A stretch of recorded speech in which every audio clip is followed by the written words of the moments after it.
ఈరోజు మంచిర్యాల జిల్లా కేంద్రంలో బీసీ బహుజన ఐక్య వేదిక ఆధ్వర్యంలో నాగర్ కర్నూలు జిల్లాలో జరిగిన కుల దురహంకార దాడిని నిరసిస్తూ అంబేద్కర్ బొమ్మ దగ్గర నిదర్శన ప్రదర్శన చేపట్టడం జరిగింది.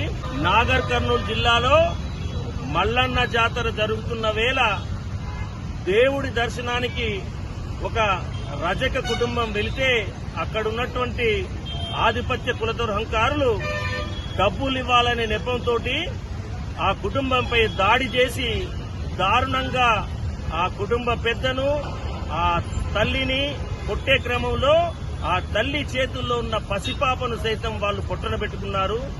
అకారణంగా కుల వివక్షకు 2 నెలల పసికందు కన్ను మూసిన దుర్ఘటన జరిగింది.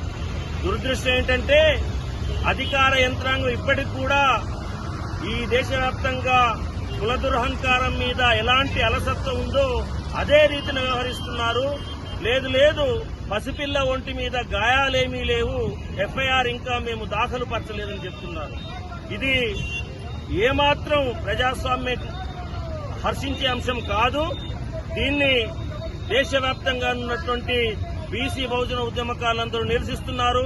తెలంగాణ గడ్డపై సైతం మేము ఆ కుల దురహంకారులను కఠినంగా శిక్షించాలని, అదేవిధంగా తెలంగాణ గడ్డపై మరోమారు కుల దురహంకార చర్యలకు ఎవరూ ఒడిగట్టకుండా ఈ దేశంలో అంబేద్కర్ అందించిన రాజ్యాంగ ధర్మమే నడవాలి తప్ప మనుధర్మం, పాతకాలపు కుల ధర్మం మట్టి కలిసిపోయిందని చెప్పేసి దేశ ప్రజలందరూ గుర్తిస్తున్నారు.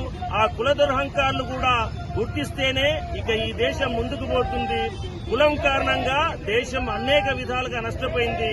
మరోమారు ఇలాంటి దుశ్చర్యలు పాల్పడకుండా రాష్ట్ర ప్రభుత్వం ఆ కుల దురహంకారులపై కఠిన చర్యలు తీసుకోవాలి.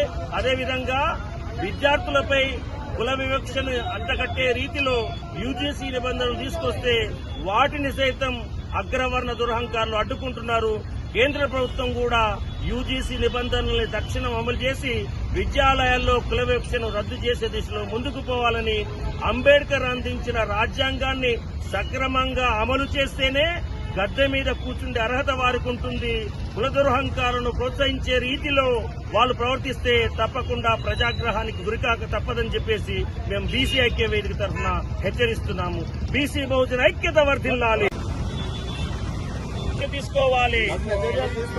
కుల దురహంకారులపై కఠిన చర్యలు తీసుకోవాలి. మనవాదం నశించాలి, మానవత్వం వర్ధిల్లాలి, ఐక్యత వర్ధిల్లాలి.